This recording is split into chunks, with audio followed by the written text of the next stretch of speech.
What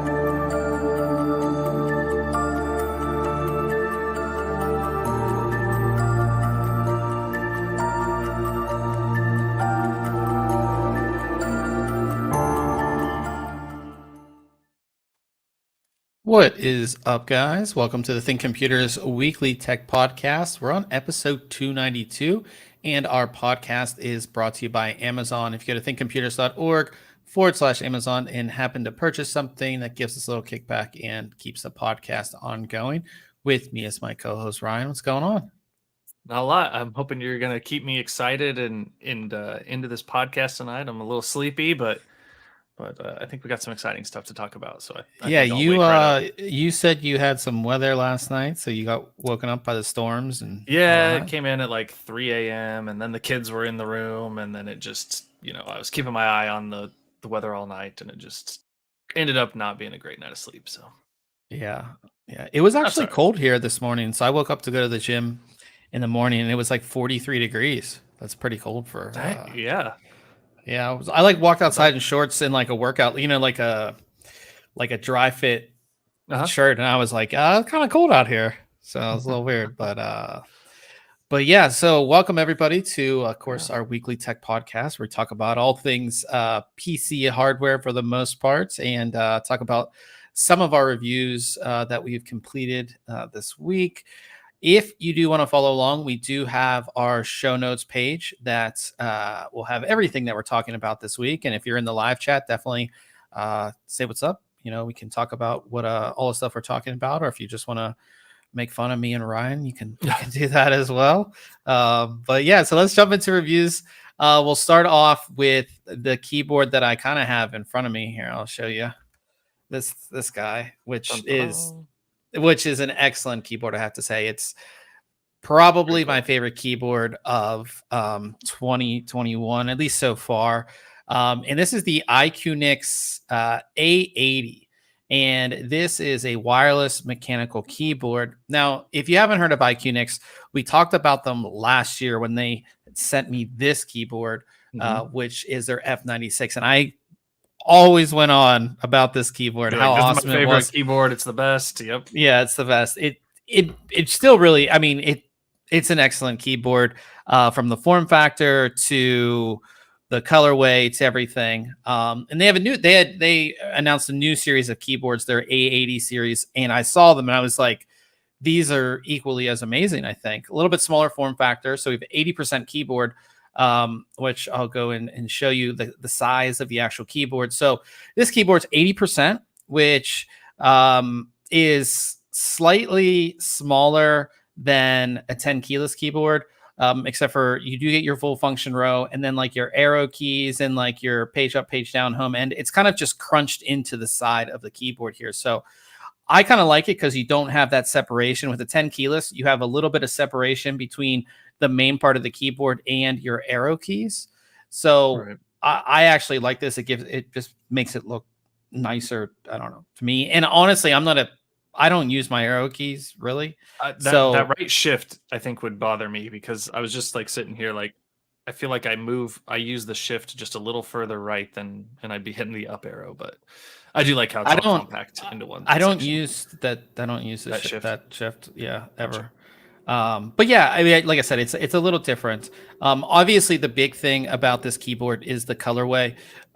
That's one thing that I've loved about iQunix since I was introduced to them, is that they really pay attention to their colorway. It's not just the keycaps. Obviously, we have like a slate blue, white, and yellow color design, and you do get it on the keycaps, but it follows through the entire keyboard.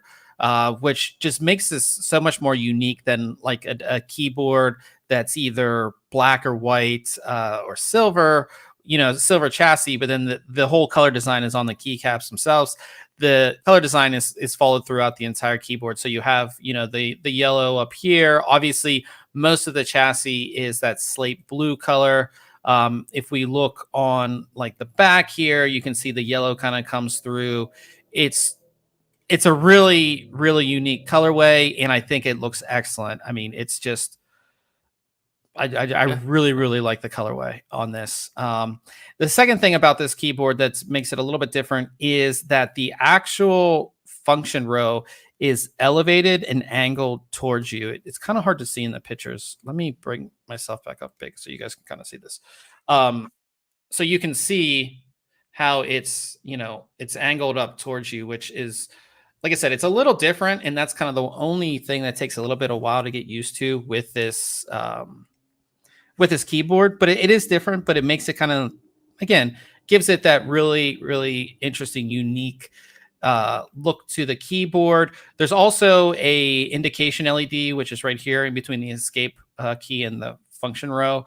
Pretty cool as well. It's big. It's kind of, when you hit caps lock, like that you're actually hitting it, which is kind of nice. We have Pbt Keycaps, and in our version, we have Cherry MX blue switches. They offer this keyboard in Cherry MX brown, red, blue, pink, and silver, as well as Gateron brown, red, and blue. So you have really good mechanical key switches. Now, the really cool thing about this keyboard is that you can fully remove the switches. It's hot swappable, basically. So if you're into different switches, or you want to buy new switches down the line, you can take the switches that come with this keyboard out and put in, the aftermarket switches that you buy. If you're not going to use this, it doesn't necessarily really matter. But if you do want to try out different switches, you can do that and still keep, obviously, this really cool keyboard that you have, which I like. It does come with the keycap puller and the switch puller. It's all one tool here. So just makes it super easy to do. And the switches, like I said, if you've ever pulled out switches, it's not all that hard. So really cool to see that there as well. You can see by default that the keyboard does sit at an angle.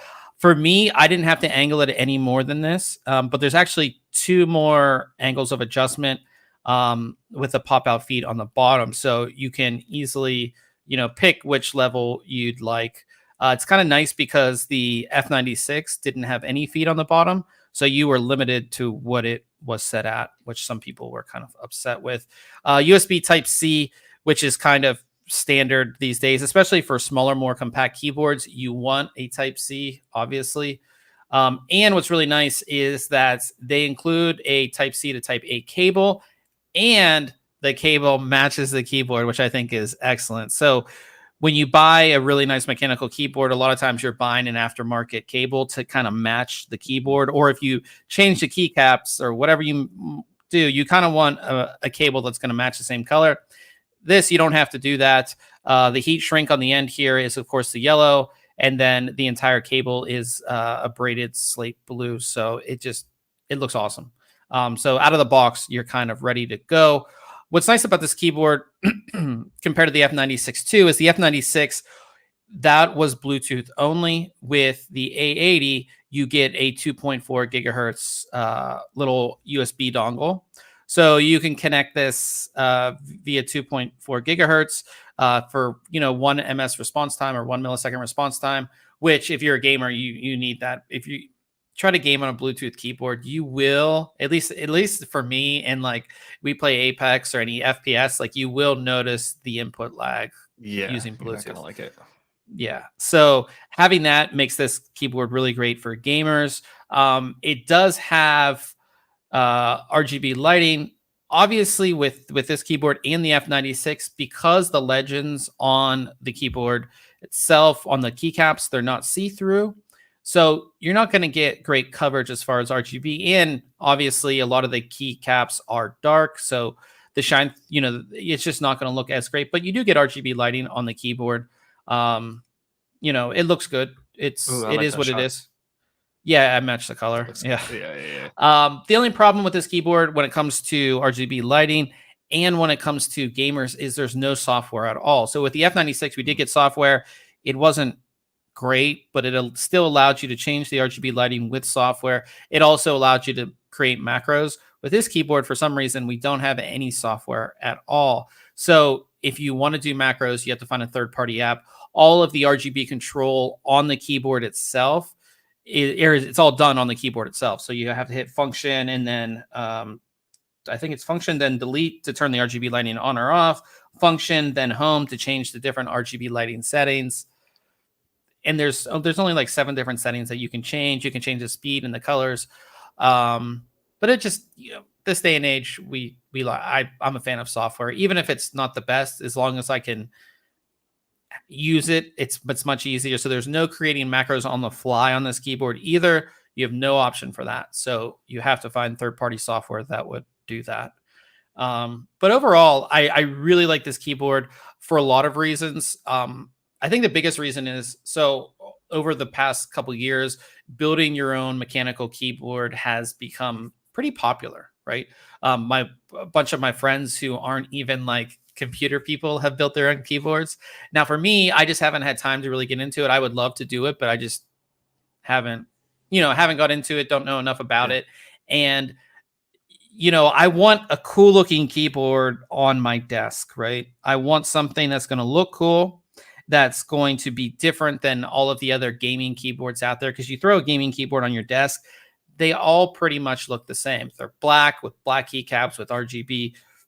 This is completely different. This is something that's going to look really cool on your desk. It's, it comes with the matching braided cable, which I think is excellent. The colorway is amazing. So that's one of the things, is that it looks custom when it's not custom. Secondly, it's solid. So the entire chassis, while it is plastic, it's a heavy plastic. There's absolutely no flex in this keyboard, like none at all. It's a heavy duty keyboard. You have quality components as well. So you have Pbt keycaps plus the Cherry MX mechanical switches, and they offer a variety of Cherry MX switches, which is nice. You have the option of Gateron switches as well. So I think, at the end of the day, it's just a really, really nice keyboard. As I said, the only downsides, no software. That's a big one, especially if you're a gamer. And that function row, I don't really use my function row all that much. Like F5, that's about it. Yeah, so like I don't really use my function row. Now, if I was like playing like an MMO like WoW, where I would have like the function row set to macros or something, it could be a problem. But it does, like, I was trying to use it, and I feel like I like bent my finger down to like use it. But I'm sure if you did use it over time, you would get used to it. It wouldn't be that big of a deal. So this keyboard sells for $189. That's with the RGB Cherry MX switches and all of that. There's a non-RGB version that's like $10 cheaper, but $10 just get the RGB version. I honestly think the price isn't bad for what you're getting in this keyboard. It's not often you find a non-custom keyboard that looks like it's custom, right? That, not only just like the color of the chassis, but you have the keycaps that match the chassis perfectly and everything. I love this keyboard. My favorite keyboard of 2021 for sure. So yeah, you got to get one of these. They're, like I said, I was looking at them earlier, and they have like a white and blue space themed one. Yeah, looks pretty cool. Yeah. Yes. Yeah. So the A80, the only other issue is so this is the Explorer version. They're in the difference. They had with another the A80 version as well. Yeah. So I can bring up their website. I'm kind of upset they don't have more colorways in the formula. Yeah. I'm kind of upset that they don't have the like different colors of the Explorer version, because the Explorer version is very different from the other ones. So like the L80, and there's an L80 Cosmic, and there's an L8008. Like, see, they have all these different L80s, but the A80, it's its own thing. You can see the design's different. All of these do not, like, where the LED would be right here. It's just like a little cap. Yeah, it's a little cap. It's not there, and the top section isn't elevated and angled like this top section is either. It's just different. So maybe over time they will get different colorways of the A80, but it would have been nice to see what other kind of colorways they would have in the A80. That's the only other thing. Yeah. But yeah, just like I said, just a really, really awesome keyboard. Yeah, one that, like I said, I think a lot of people would like, and I really like the size too. I didn't show you in the review. I have a picture of it next to a 60% keyboard, and it's very I mean, you can see how it's not the footprint is not much larger than a 60%, and 60% is very, very small. So I really like the small, compact nature of this keyboard, but it doesn't. You don't feel compacted. I feel like I'm typing on a normal keyboard, which is nice. So. Cool. So yeah, real quick in the chat, we have Old Man. Good to see you here. And he said, I like a good wireless keyboard. They're great for an entertainment PC. Yeah, what's great about this keyboard is, you can use it on your PC with a 2.4 gigahertz dongle, but you can also use it on a Bluetooth device, which is cool too. So we do have a video too on our YouTube that I just dropped today of the keyboard. I show it pairing it to my iPhone and typing on my iPhone. I could do the same thing with like an iPad. So if I'm traveling with the iPad, but I want a really good typing experience, I could bring the keyboard with me. I also didn't mention that it does have a 4,000 milliamp hour battery, which is huge for a keyboard. And it does have a shut off feature. So like, I don't know what it doesn't say. I think it's like 5 minutes without typing, the keyboard will go to sleep. Yeah, go to sleep to conserve that battery. So it's not like you're going to be having to charge this all over as well. So, gotcha. Like I said, excellent keyboard. I gave it a 9 out of 10. Definitely my favorite keyboard so far this year. So yeah, go ahead and check that out. And then Ryan, you're not using your the product, are you? I swapped it back out. Nope, for ease of streaming and everything. So gotcha. But you can tell us about the product that you took a look at, and we'll bring up your screen here. Yeah, so I took a look at the HyperX SoloCast USB microphone. So we've taken a look at 2 versions of the Quadcast previously from HyperX, and this is kind of a scaled down version of, I don't want to say a scaled down version of the Quadcast because there are some major differences, but it's just a smaller form factor microphone, a few less features than the others, but also at a more affordable price. And really, this is designed to be kind of that plug and play, set it and forget it microphone for creators and streamers and gamers alike, right? You can definitely use this as your microphone for Discord or something as well and get better sound. It just has a single pickup inside. The Quadcast had 3 in there. It's a standard condenser microphone. And it's super hefty. And I'm going to scroll through here. Let's go to the second page here. So it comes with a stand like their previous microphones, but it also has built into the base threads for a microphone arm. So that's really handy. You don't have to worry about getting a microphone holder. And this is pretty common, honestly, but it's nice that it's built into the base of the microphone for you there. The upper portion of the microphone has a nice sturdy metal mesh to it to protect that pickup inside and act also as kind of an integrated pop filter. There's actually a finer mesh inside that you can kind of see in these images. In between the heavier weave, there's some more fine mesh inside there to take those explosives out of your keys. We do have some not RGB. LED lighting on this microphone to indicate when it is hot and then when it is muted. This little translucent piece here has a red LED behind it, glows red when you're live, and then kind of pulses on and off when you are muted. So that's just a nice visual indicator to know when you're muted.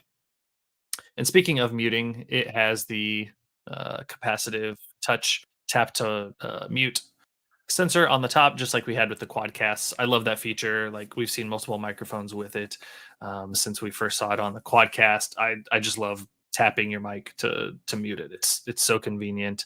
And what I like about it is when you tap, you don't get like a bumping sound or a clicking sound like you do with some other microphones I've seen where you have to hit a physical button. You kind of hear that clanking around when you're trying to mute if you're doing it via hardware.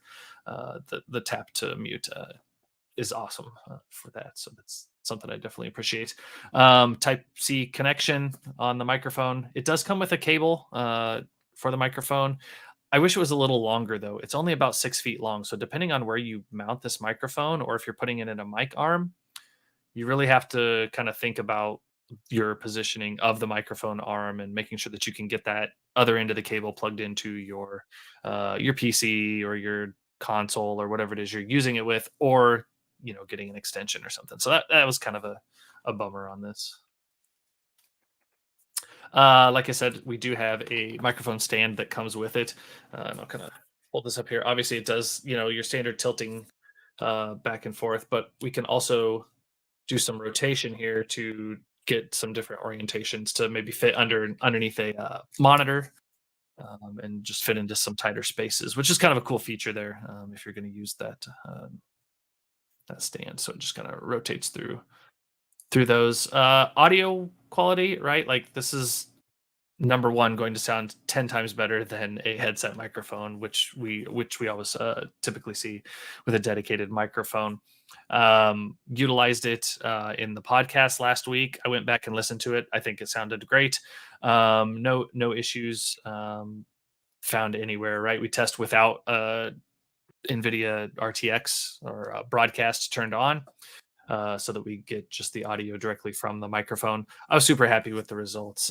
It's not quite as deep as some of the other microphones we've utilized that some of the other, for example, which one was it that I had to, the MXL BCD1, I think has a little deeper tone to it. But for the price point that we have here, it's pretty tough to beat, honestly. What is the price point?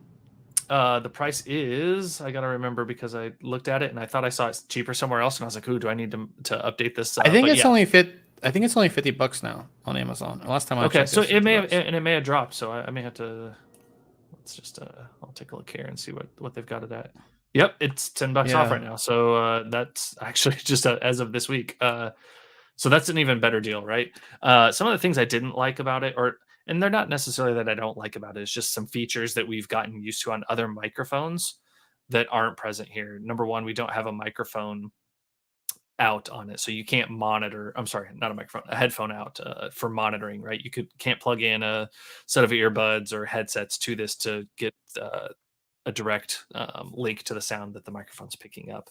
That can be very useful in some situations. We also don't have any gain settings available for the microphone or on the microphone itself. So any changes you want to have with regards to the gain and the sound that the microphone is producing all have to be done via software. So, you can make some adjustments in Windows, or if you have some other dedicated audio software that you're going to be pairing this up with, you'll have to make any adjustments there. So, but again, it's a simple microphone, plug and play. You don't have to mess around with anything. It's got the mute on there. And it's got that single polar pattern as well, right? We've looked at the Quadcast where it had multiple polar patterns, so you could use it front to back, or if you had a 360 use where you had people sitting all the way around a table and wanted to get even pickup all the way around, you could set it to the 360 degree setting. This is just going to be best right in front of you, picking up audio for a single user, which is perfectly fine. Most people are going to use a microphone in that capacity. So, and then just the short USB cable kind of makes it so that you have to think about where you're putting it. There is no software, correct? There is no software. Yeah, this doesn't pair up with like Ingenuity, HyperX's application, because again, there's just no real adjustment to the microphone. It's really good because I think it's just like the plug and play kind of set it and forget it type thing. And the price point, $50 for $50 is crazy that it dropped $10 already. Yeah, I just think that's, when you look at gaming microphones, even on the lower end, like $100 is typically the starting point for most gaming mics. Or you can find some cheap on like no name USB microphones out there, but like, do you trust that? And it's for something like this, where again you just plug it in and it just does its thing, and It's USB, so you don't have to worry about XLR connections and having an audio interface that'll support it, and then getting that audio into your PC, and worrying about phantom power and things like that. This thing just plugs in and just needs that 5 volts from USB, and it's good to go. Yeah, pretty cool. So definitely check that No, I'm out. happy I with would it. say that's like, as we get into holiday season, I would say that's like a stocking stuffer for sure. Oh, I definitely. mean, Like, yeah, you have that someone on your list that's looking for one, or you're looking for one. This is one that you can feel good about telling family to get you, like, hey, here's this, and they're not like, why do you need $150 microphone? yeah. Like, The thing is, you get it for the friend on your squad that like sounds like he's like yes, he yes. sounds so bad over voice chat. You're like, We dude, I'm pitched in getting you and got this. this for you. Yes, yeah. So yeah, Yeah. $50. I mean, for a good sounding mic, I've spent $100 on microphones in the past, and that's an excellent microphone, and it's really nice that you can connect it to the arm like effortlessly. You don't have to buy anything Yeah. else or do anything like And that. I didn't show it or talk about it, but the microphone just pulls out of the stand, right? So then you can just throw it in there, and it's Oh, got two nice. sets of threads. It's got your standard eighth and 3/8 threads on there as well. So Nice. Well, definitely check out that review.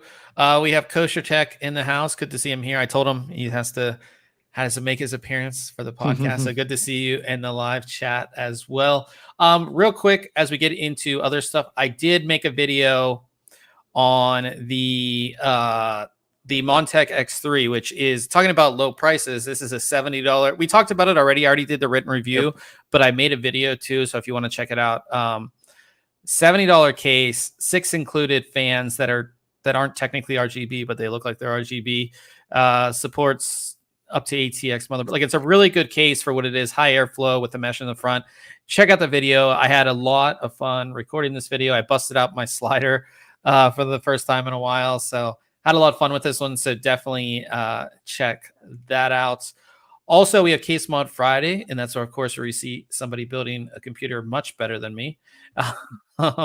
So this week we have the Nebula Sci-Fi, and this one's from Italian Extreme Modders, and they do a lot of these builds in these kind of like, I would say this is like motorcycle-looking cases. This is what case is this? This is the Antec, isn't it? Yeah, this is the Yeah, Antec Torque. Torque. Yeah, which is an excellent case for these types of builds. Really cool. I love that they built the res into the side here. It looks excellent. I mean, the white and the neon is great, I would say.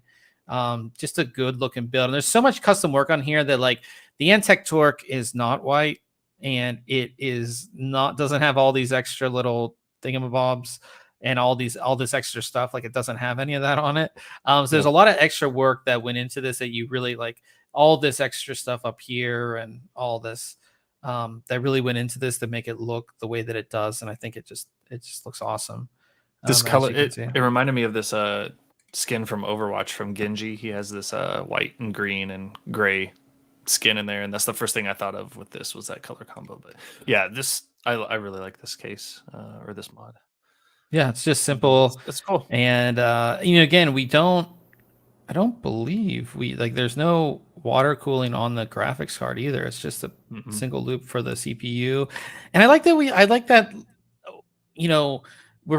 we have seen over the past year some builds that they just don't cool the graphics card. It's just like, they just cool the CPU, and I think it still looks great, and you don't need that. You know what I mean? So yeah, real cool stuff. You can see the custom backplate too on the graphics card and all that kind of stuff. So really cool build. Definitely check it out. Good one from Italian Extreme Modders. What's this? Uncle Sam in the chat says, I have a 3090. You want it? I don't want it. Well, I'm sure a lot of people would want it. If you have a 3090, that works. And we have our giveaway going on as well. So we talked about this last week. Just 5 days left on this. $50 gift card of your choice. So whoever's the winner, I'm going to email you, and you say, this is where I want my gift card from, and I'll go ahead and buy it for you. Super easy to enter. We do all of our contests through Gleam. There's a bunch of different ways to enter after your first entry. And that's it. It's just super simple, just something to get back to you guys. So definitely get your entry in. If you are listening to this, the entry link is in the description of wherever you're listening to this. So definitely get it in there. It is on the show notes page as well. So you can get your entry in. So definitely go ahead and do that. And that brings us to news. And we have more Alder Lake leaks, which it's just the theme up until the launch. Are we surprised? Yeah. No. But first, we actually have our first official real photos of the picture or of the CPU. This was actually from Intel, from the actual factory. So we got like somebody holding the chips. So that's our first real picture of it. So it's weird because I don't think Intel's done that before. Just the straight up in the factory. Well, no, picture? Just like picture of the actual chip before, like gotcha. An actual photo of the chip before the launch. It's always like you would get like the render or like what's in the like a leaked deck or whatever, but like this is somebody actually holding it, and I don't think Intel's done that before. I could be wrong, but I don't remember that being a thing. But yeah, so you have pictures, and here's like leak ones that have been out already. Sure. But like this is what you would normally see kind of leak out, but Intel did their own with somebody actually holding it. So that's pretty cool, I guess. So it just means we're getting closer and closer. It's supposed to be November 4th for the official release. I think the event is on the 27th. So you'll hear a bunch more information about it on the 27th. I think availability is the 4th, but yeah. Another new leaked benchmark. So this is an i7 12700K benchmark for CPU Z. It crossed 800 points, which is definitely pretty high for a processor in that benchmark. So I think that's really good. If you look at the single thread here of previous processors, I mean, it's beating in single thread, it's beating 11900K by a lot. That's 682. So I mean, that's pretty significant. Beating a 5900X, obviously beating the 5950X in single thread as well. Pretty impressive stuff. So we'll see. I think these are going to be some really good processors. I think we'll see. I don't know. We'll see. I'm pretty excited. I haven't been excited for an Intel launch in a while, so we'll see. And I'm excited for like Ddr5 and all the other stuff that goes along with these processors. But another interesting one was leaked in a Core i5 12400, just not K, a 12400, which is supposed to be like a $200 part. Beat a Ryzen 5 5600X in the leaked benchmarks. Yeah, it's Cinebench benchmarks. It beat it. That's pretty crazy because the 5600X is a $300 part currently, and this is only supposed to be like just at 200, just under 200. So I think that's. It is exciting. Like you said, you're excited for an Intel launch finally, and I'm like, all right, like that's a pretty nice mid-level part and price and performance. Yeah, this is gonna be interesting to see how how these chips stack up against the AMD chips and what you're actually getting, and if the big little core thing is going to make a difference, if you're only going to see that difference in Windows 11, like all that kind of stuff. So we'll definitely keep you updated on that as we get closer to launch. But yeah, good to see. I mean, good to see these parts. Like we haven't seen these type of leaks where Intel was being AMD, beating the current AMD parts for a while. So good to see that. Also, somebody leaked most of ASRock's Z690 motherboards, not just the product names, the actual pictures. Get some pictures? All right. I was going to say, we could probably guess most of them, right? So yeah. So the one, of course, most people are interested in is Z690 Tai Chi. We do have, which looks like the Z590 Tai Chi, which we reviewed did have the clockwork little gear, which did move. It looks like that's going to continue. And it looks like we got there's some RGB in it as well right there. So cool to see that. So you get more clockwork stuff down here. Looks like a solid board to me. Light up audio ports. It's kind of cool. I don't know if that's. You don't think so? This is well, I guess this is a. Yeah, but why would they make them glow like that? Huh? I guess we'll see. Yeah, that is weird. Interesting to see. This is like USB port right here.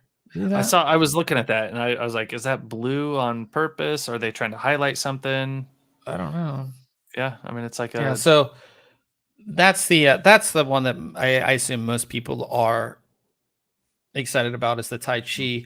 But we also have the Steel Legend, which I've become a fan of Steel Legend boards. Obviously not as impressive. Right. But it's still, like I said, good looking board overall. Well outfitted. Why? Why are the SATA ports? Why more down there?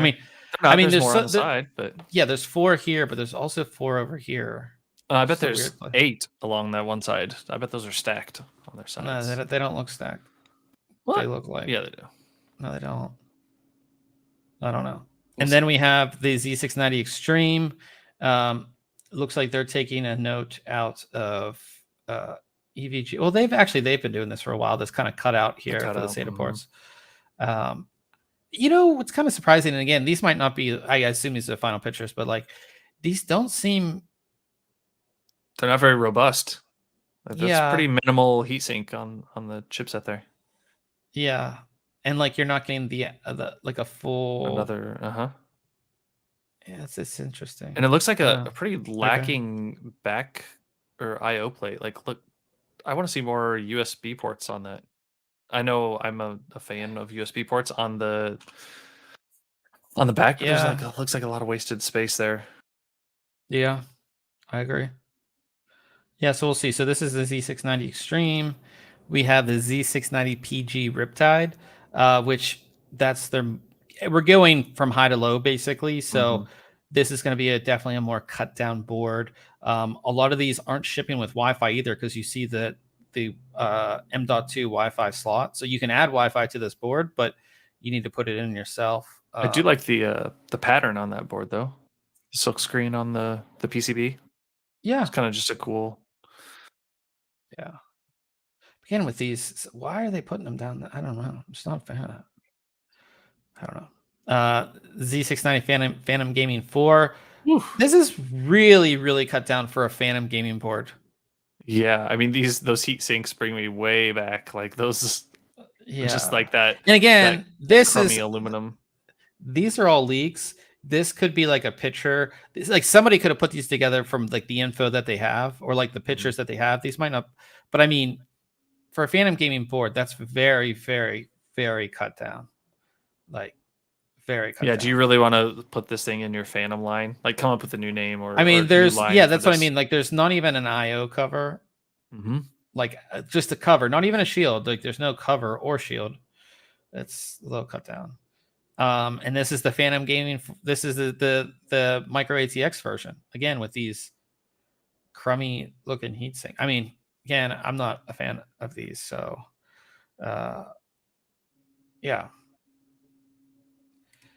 And then we have a Z690 Pro RS, which looks a little bit better, right?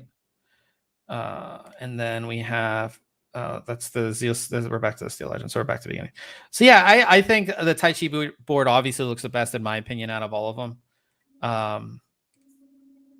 But again, these don't look as robust as I would have thought. Could this mean that like we're going to see a change where if you remember like first gen Ryzen, like the boards weren't all that impressive, and as we got to second and third gen, right, the boards on the AMD side kind of were parallel with caught up to Intel boards, and maybe now it's the reverse. Or again, these might not be completed boards, or these could be fake. Like, something we haven't thought of is what if they're, we've been in a chip shortage and like just general like supply chain issues? What if they've had to like maybe just lower things or make adjustments so that they can release boards, right? I mean, it's going to still have all your core components, but maybe they've scaled back a bit. I don't know. I could see that. I could definitely see that as being a thing. Mm-hmm. Yeah, we'll see. We'll see what happens when these come out. But it's cool to see them. Obviously, I'm a motherboard guy, so I definitely like to see them. So yeah. Also DDR5. So you can go on Amazon right now or Newegg and buy DDR5 memory right now if you want to. And then look at it. Yeah. So the first memory on sale was the Giel Polaris DDR5. Let's go to the. I think we have a link to the Newegg listing. Oh, it's out of stock already. But this is the Polaris. So 32 gigabytes, 4800 megahertz. Doesn't say the timings. 40, 40, 40, 77. That must be a DDR5 thing, obviously. 1.4 or 1.1 voltage, which in DDR5 are going to go down in voltage, which is always good. $350. Oh. Okay. So that kind of gives you an idea. And I think we're going to get, so if you think about it, our normal capacity is basically 16 gigabytes, right? Nobody's really getting 8 gigs. So as we go on through the end of this year into next year, I think everybody's going to get 32 because you're going to have better availability of single 16 gig DIMMs that of course we have here. So 32 gigabytes for $350. I mean, this is like at launch, but I mean, you get this price down. I mean, it's not going to be terribly bad, right? No, that doesn't seem DDR5 horrible. No, yeah. I mean, you're still, new technology. You're going to have a price premium for that. So, yeah. So interesting. I think the black heatsink looks better, but yeah, especially when paired with RGB. But they're not ugly by any means. Yeah, you can see the black one. Yeah, black one looks far better. But yeah, I mean, it's kind of funny that these are on sale already, but they're sold out. Like, I mean, I guess the thing is though, if you're planning a build and if you faced product shortages this whole time, you're like, all right, this is coming out, I'm going to buy it and have it, so it's one less thing I have to worry about waiting on. Yeah. So yeah, pretty cool to see that, and you'll see a bunch more probably go on sale over the upcoming weeks, I guess. Yeah, they're just getting them out there, so good to see that. And probably like with everything that's going on with the shortages and shipping and all that stuff. I mean, I'm pretty sure these companies are like sending all their ships now and everything, like all their containers over now to get all their stuff in warehouses so it can be made available. Because the launch is it's less than a month away. So yeah, cool. Interesting stuff there. So moving on to graphics cards, we did have a graphics card launch today. AMD officially launched their RX 6600 non-XT, basically made to be your 1080p card. You will not find a card that looks like this because the entire launch was all AIB partners. It's a 1080p card, and I think it's a great 1080p card. If you're never going to go above 1080p, it's an excellent card. It's like the RX 570 was, like it's just that 1080p card. That's what it is. The problem with this, so they set the MSRP at $329, which isn't horrible, but all of the aftermarket cards, which is all that's available because there is no reference cards, all of the aftermarket cards are hundreds of dollars more than that. I saw one that's like $700. Yeah. No. So that's horrible. That's the problem with these launches is that why even give an MSRP, or why even make it that low when your partners are going to sell for that? Well, that's the thing. So on the NVIDIA side, you can set an MSRP, and your founders editions or your reference cards are staying at that MSRP, right? Right. There's no price gouging, but if there is no reference card, the companies can just charge whatever they want, and that's the problem. If you guys haven't heard, I mean, this card, 28 out of the 32 compute units on the chip are enabled. 8 gigabytes of GDDR6 that's running at 14 gigabyte a second instead of the 16 of the XT card. 128-bit memory interface, 32 megabytes of infinity cache. Really low TDP, and that's the good thing about this card is like the TDP is so low is that like even the crappiest power supply could support this. So that's why I think if they had a reference card and they had like availability of these cards, you would see a lot of people buying these because it would be, from the reviews I read today, it is a really good just 1080p. It really, and that's what, if you look at like the Steam surveys, most people are that's still what everybody's still playing. Yeah. So it's like, you just want to see this be available at an affordable price. At an affordable price. Yeah. All of like, again, like you can spend up to at like official retail on these aftermarket cards, like up to $700-800 on one of these. That's just insane. Yeah, that more than twice the MSRP of the non-available, non-existent reference card. Yeah, there's no reason for that. Yeah, so that's the thing that sucks, and that's what, like, we've talked about this through the launches since, I mean, over this entire year, all the graphics card launches, you want to be so excited for them. Mm-hmm. You can't. But you can't be because there's none available, and it's just like the last time I was excited was when we had the 30, like the original 30 series launch was the last time I was super excited because the prices were awesome. I mean, and then as the crazy stuff happened throughout the world, like there was no availability. You couldn't get anything. So when a card did launch that you might have been interested in, you weren't getting it. And if you could find it, it was being, and the problem is it's the AIBs who are doing the price gouging. Like we would see, for years, you would see like an aftermarket card, say like the ROG Strix card or whatever, right? Like a really high-end aftermarket card would be no more than like $150 over MSRP. That's like the highest it would go. Maybe like a hybrid card or a water-cooled card would be like $200 over MSRP, but it had a reason to be.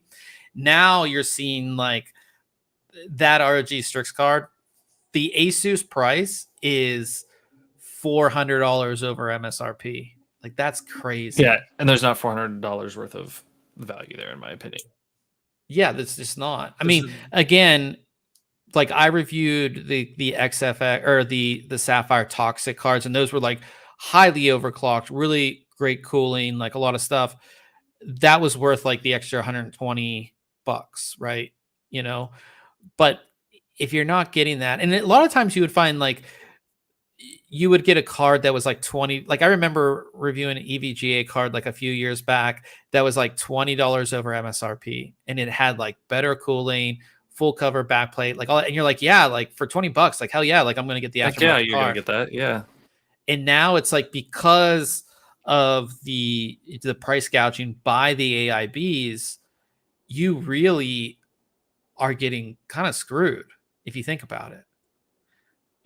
It's just out of control. That's why, like, if you're AMD, I mean, maybe they couldn't even make money on the reference cards. I mean, I assume now NVIDIA is losing money on all their reference cards, keeping them the reference price, right? Yeah. I was talking to somebody who works in the industry, and they were like, yeah, like when these cards were launched, pre-COVID, the availability of parts and the availability of even materials to build certain parts were so low, and now it's so high they can't make the cards for X amount of dollars. So that's why you're seeing even Asus, Gigabyte, Aorus, MSI, like their MSRP on the card is $400 more than the actual MSRP.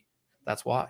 And it's horrible. It's like, it's such a bad situation. And that's why it's like this long story that I'm telling you is basically, we don't get excited about graphics card launches anymore. You're just like, don't, because it's like, as good as the card will be, you're not going to be able to get it, and that like your excitement for, say, like my excitement for you getting the card, Ryan, or like our listeners, I'm so excited to tell you about this card that's so powerful, and it's only this amount of money, but like I can't be excited because I know that you guys can't get it, Yep. And I don't want to recommend it saying like, yeah, get this card that was supposed to be $479, but you can't get it for under $2,000 now. Like it's just graphics cards. But our next story on a better note, that if we do get a third player in the market, we might get some relief out of this. It has been announced that Intel Arc graphics cards will not ship with cryptocurrency mining locks. These could be the next cards for miners. Who knows? We don't know. Obviously, we don't know about performance. Only thing that we've seen is that video that they put out showing some games being played on their cards. But good to know. So, I mean, that leaves them and AMD as the two that don't have cryptocurrency mining locks. Yeah. Good. Like I said, I'm not a fan of the cryptocurrency mining locks, just because I feel like if it's your hardware, you can do whatever you want with it. And the company shouldn't lock you out of doing something that the card is capable of doing. So yeah, good to see that with Intel's Arc cards that would be coming out. And then our last little bit of the story. Do you know anybody that's updated to Windows 11 yet? Nope. I don't. I know some friends who I've gotten calls from over the past week. They're like, why is my computer not compatible? And it's kind of funny. Sorry. Yeah. So when Windows 11, we talked about last week, officially launched last week. And a lot of people I know a lot of people have updated. I'm going to wait. I don't even think my high-end desktop over here, I don't believe is even compatible. I should see if my laptop's compatible. I did see that hothardware.com, my friend Marco, they posted a how-to guide to make an ISO that bypasses like TPM and some other stuff. If you want to check that out, if that might bypass some of the compatibility issues as well as for certain CPUs and stuff. So you might want to check that out. But our last story here is that there were some performance issues with Ryzen CPUs, L3 cache latency issues. AMD and Microsoft have already, they're already aware of the issue, and there's going to be an update pushed on October 19th to fix that issue. So, but yeah, I've gone back to being the tech guy for all my friends who want to upgrade because they don't, oh, how do I do this? How do I do that? We do have, if you guys haven't seen it, if you are thinking about upgrading to Windows 11 and you're worried about TPM, do I need to buy this TPM chip? I don't know what this is. You don't have to worry about that. If you build a computer in the past 3 years, last couple of years, 3 or 4 years, your PC will be compatible, but you have to turn on firmware TPM in your BIOS. I have a video that I've done every major motherboard manufacturer BIOS. Like we did Asus, ASRock, Gigabyte, Aorus, MSI. Did I do EVGA? Maybe I did EVGA. Did you do BioStar? I did one BioStar board as well. So check out the video. It's on our YouTube if you want to know how to do that. It's like I said, it's super simple to do, and it's once you're done with it, you don't have to worry about it. So yeah, so that is the news for the week. Coming up next week, I'm taking a look at a big ass CPU cooler. You can kind of I always do this, but you can kind of see it. It's like it's sitting on the shelf. It's actually right there. This is the Noctua NH-D15 Chromax Black. D15's been out for a while. Yeah. Years, but so long while. Yeah. Probably 7 years, 8 years, maybe. I mean, it's been out for a long time. But if you know Noctua, not everybody likes that color. Not everybody likes this brown color. Yeah. So they started doing these Chromax colors, and Chromax Black was one of the first ones. So basically, this is an all black version of it. And what's really cool is they sent us a bunch of their CPU coolers to test, and we'll be retesting it because I reviewed the D15 like 5-6 years ago, and then I reviewed the D15 when Ryzen first came out. The D15 AMD version or AM4 version, whatever it was called, that came out. So it'd be good to see how this cooler does now against some of the newer coolers that we have here too. So we'll be taking a look at that. And I'll be taking a look at a gaming mouse. I'll be taking a look at the Mad Catz Bat 6 Plus. It was ambidextrous. It has a bunch of different parts. Their website's really slow. No, it's actually loaded. When I loaded this website earlier, it took like forever. But it's an ambidextrous gaming mouse. Has like the sides come off. This top part comes off. You can switch them out for different heights. Kind of like here, you can see the different parts that you get with it. Pretty cool. So I'll have that for you guys next week as well. So yeah, I guess I have to do some gaming to test it out, which is always a good thing there. Yeah. So yeah, so that brings us to the end here. We talk about any tech related stuff or anything that you've been doing this past week. I actually had somebody in my neighborhood Facebook group was posted the other day. They were like, does anybody have a VCR? And I chimed in, and like the first responder was like, it was some gif of like old tech, like a horse and buggy, and like them laughing, like super old technology. And I posted, I was like, yeah, I've got one and I can do that conversion or whatever. So I busted out a VCR this week to convert from VHS tape to a digital format for them. So that was kind of funny. I don't know. That's pretty awesome. I had it. I was glad I still had it. I don't have anything that plays physical media, so I don't have. You don't have a DVD player or anything? Nothing. Wow. No, I don't even have an optical drive. Like I don't have an extra one or anything. I don't think I do. I used to external drive or anything. I used to have I used to have like a USB one just just in case I would need it. But I mean, I don't have it anymore at all. Don't have any optical drives. Don't have like I gave my Xbox away. Like the last Xbox 360 was the last Xbox I had, so I gave that away. Yeah, no DVD, nothing. None of my laptops are old enough to have a optical drive on them. So yeah, I mean, who was and somebody at work was speaking of optical drives, they were like, hey, I want to put together a new computer. Mine's like 10 years old or whatever. And I was like, okay, yeah, let's sit down and like talk about, your needs. And they asked, oh, what about DVD drives or optical drives? And I was like, well, like most of the stuff you get nowadays just doesn't come with it. Like you can, sometimes you can configure it depending on if you're like ordering from someone like Dell or HP, a lot of times that's an option, or you can get an external one, but you're like, oh, well, okay.